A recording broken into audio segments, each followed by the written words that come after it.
세계의 도시화와 세계 도시 체계에 대해서 공부하겠습니다. 도시화라는 것은 도시에 거주하는 인구가 증가하는 것도 도시화, 도시 수 자체가 증가하는 것도 도시화, 도시권이 확대되는 것 역시 도시화고요. 촌락의 도시적 요소가 확대되는 과정 역시 도시화라고 합니다.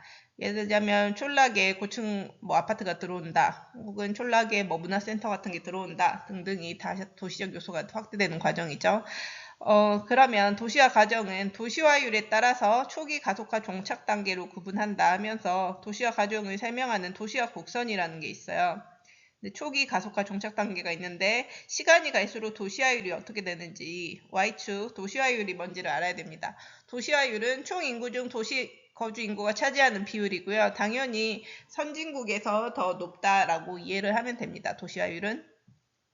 그러면 도시화율이 80%다. 이것은 무슨 말이냐? 만약에 그 나라에 100명이 살고 있어요. 그러면 80명이 도시에 살고 있다는 거고, 도시화율이 20%다. 100명 중에 20명이 도시에 산다. 그러면 도시화율 80%는 다시 말하면 도시에 80명 산다 이꼬르 촌락에 20명 산다. 이렇게 이해를 하면 되는 거죠. 도시화 곡선 같은 경우를 보면 초기 단계는 도시화율이 적죠. 요 정도. 20%, 30% 정도 되는 것 같아요. 그러다가 급격하게 도시로 사람들이 몰려서 도시에 사람이 많아지는 가속화 단계, 그리고 어느 순간 일정 수준이 되면은 더 도시에 또 인구가 늘지 않는, 해서 종착 단계가 됩니다.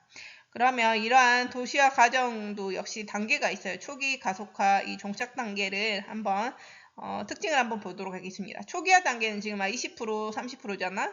그러면은 지금 이 자료로 봤을 때는 80%, 도시화율이 20%면 100명 중에 20명만 도시에 살아요. 그러면 80명은 촌락에 산다는 거죠. 그래서 1차 산업, 농업업, 임업, 이런 1차 산업 중심의 농업사회가 보통의 이 초기 단계고, 가속화 단계는 뭐냐? 왜 갑자기 도시로 사람들이 몰려요? 이촌향도 때문이죠. 즉, 촌락을 이동해서 도시로 향한다. 이게 이촌향도인데 도시 일자리가 많아지고 하니까는 촌락에서 도시로 향하는 거지. 그래서 급속하게 도시 인구가 증가합니다. 그래서 어떤 문제가 발생하냐? 도시 문제가 발생하는데요. 도시 문제 같은 경우에는 갑자기 사람들이 도시로 몰렸으니까 살 수 있는 주택이 좀 부족하고, 그 다음에 기반이 되는 시설들, 도로 이런 것들도 부족할 수 있고요. 환경오염 등의 도시 문제가 발생할 수 있죠. 그 다음 종착 단계는 이제 도시화율이 둔화하는 단계죠. 그러면 그때 되면 어떻게 되냐? 예를 들자면 우리가 서울에 있어요. 서울에 사람들이 너무 많이 몰려와. 그러니까 이런 문제들이 지금 서울에 다 있죠.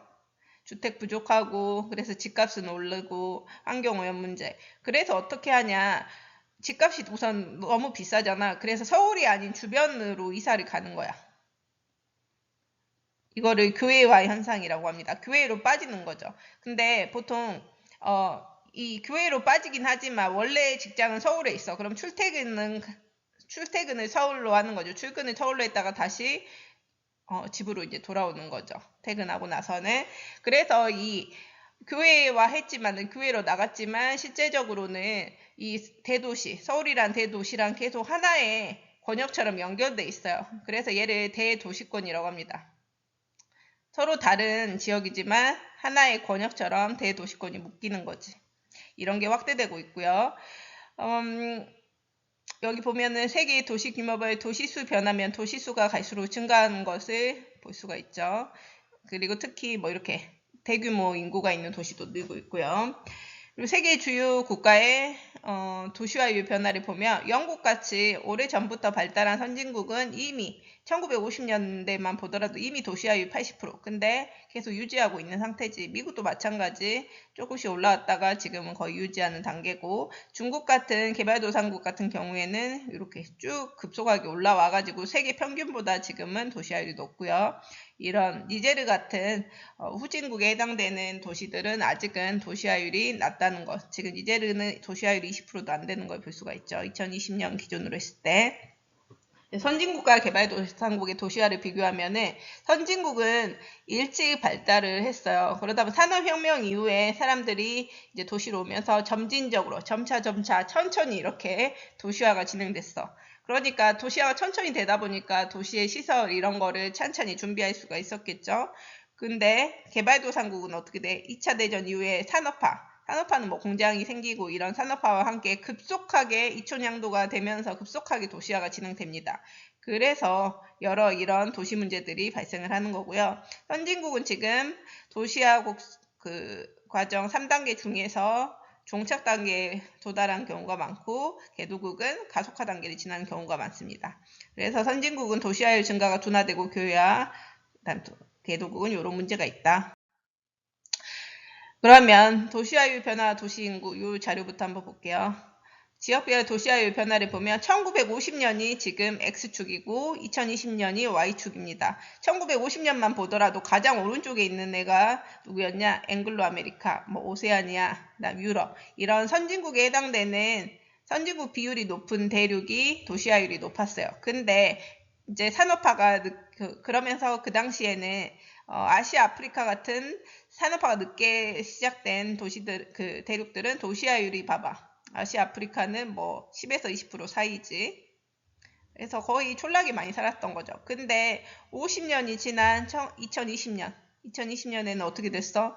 여기 라틴 아메리카 같은 경우에는 1950년대까지만 하더라도 한 40%였는데 지금은 80% 이상이 그 도시에 살고 있는 거죠.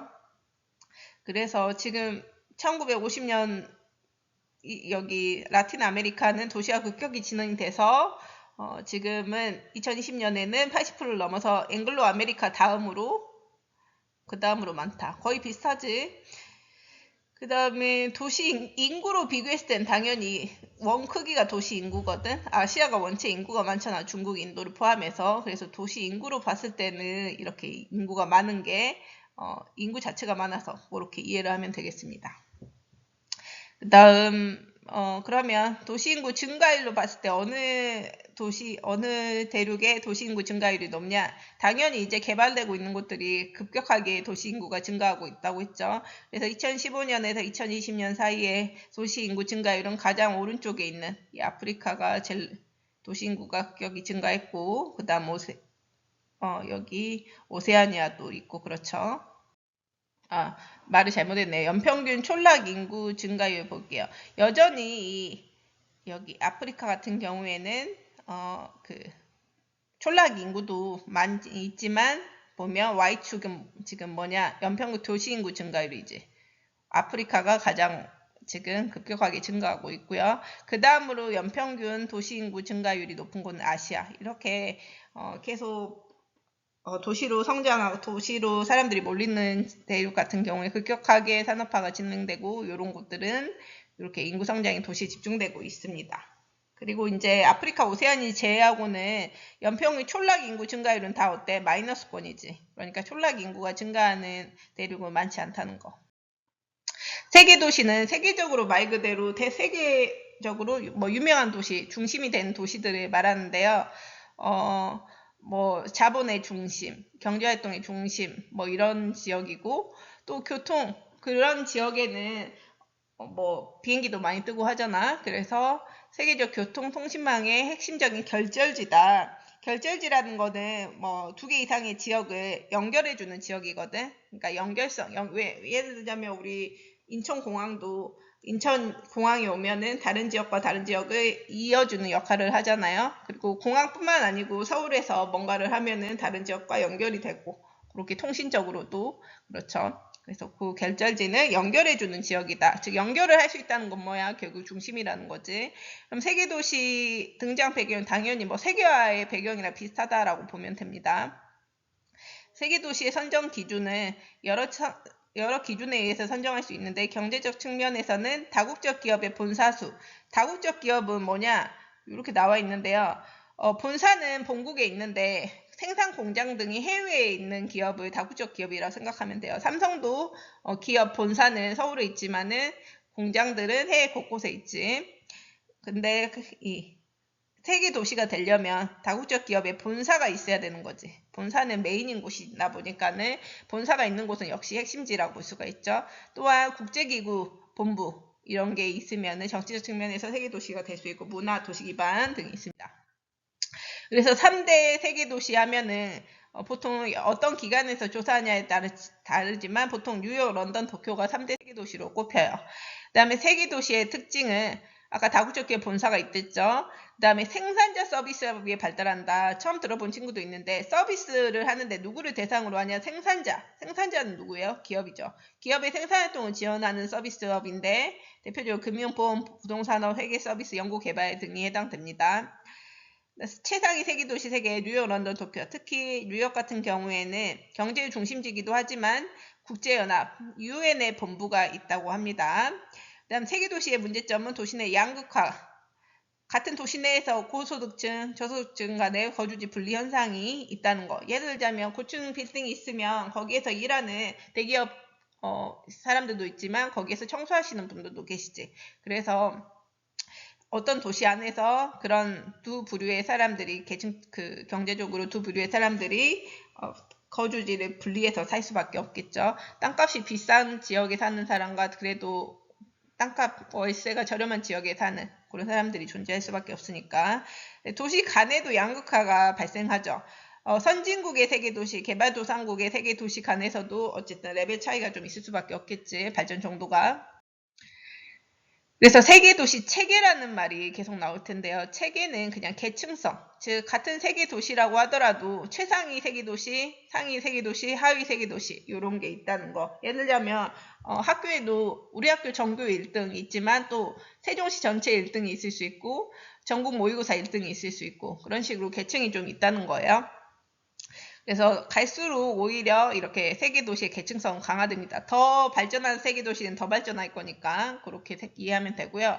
세계도시의 권역간 네트워크는 여기에서는 터널 효과라는 걸 기억해야 되는데 세계도시가 있으면 그 주변에 그 세계도시도 예를 들어 서울 같은 경우도 세계도시인데 서울이 너무 땅값이 비싸고 아니면은 뭐 어떤 기능이 좀 부족해. 그러면 그 주변에 출퇴근은 아까 주변 지역에서 한댔지. 그래서 그 주변 도시에서 출퇴근도 하고 출근도 하고 또 거기에 뭔가 무슨 시설을 만들고 이렇게 할 수 있겠지. 그래서 그런 세계도시 주변에 요런 지역과 주변 지역과 연계해서 이런 하나의 세계도시 권역을 만드는 거예요. 이렇게 해가지고 이렇게 하나의 권역을 만드는데 터널 효과는 세계도시 권역에 포함된 주변 도시들, 이런 주변 도시들이 인접한 세계도시를 통해서 이 세계도시를 통해서 멀리 있는 세계도시랑 또 연결이 될 수 있다는 거지. 그래서 터널 연결되기 때문에 터널이 우리가 연결해가지고 터널을 통해서 다른 곳으로 갈 수 있잖아. 그래서 이런 효과를 터널 효과라고 하고요. 터널 주변 도시들은 본인들은 세계도시가 아니지만 이러한 터널 효과를 이용해서 세계도시와 연결망을 구축할 수 있다는 거. 그 다음에 세계도시 관련해서 여기 지금 최상위 세계도시는 다른 도시 세계도시들에 있어서 허브 역할, 중심 역할을 한다. 그 내용이고요. 최상위 세계도시는 지금 보면 뉴욕, 런던, 도쿄, 네모 3개밖에 없어. 상위 도시 세계는 조금 더 있고 하위 세계도시는 더 많지. 그래서 최상위 세계도시일수록 도시 수는 3개밖에 없잖아. 적어져. 근데 기능은 어때? 더 많겠지. 메인 도시들이니까. 그 다음 동일계층의 도시간 평균 거리는 멀어짐. 최상위 세계도시는 3개밖에 없어요. 그러다 보니까 이 거리가 멀 수밖에 없지. 근데 하위 세계도시로 갈수록 많잖아. 그래서 가까울 수밖에 없는 거고. 그래서 최상위 세계도시는 당연히 공항 총 여객수, 주간 운항 편수는 많을 수밖에 없겠죠. 사람들이 몰리니까.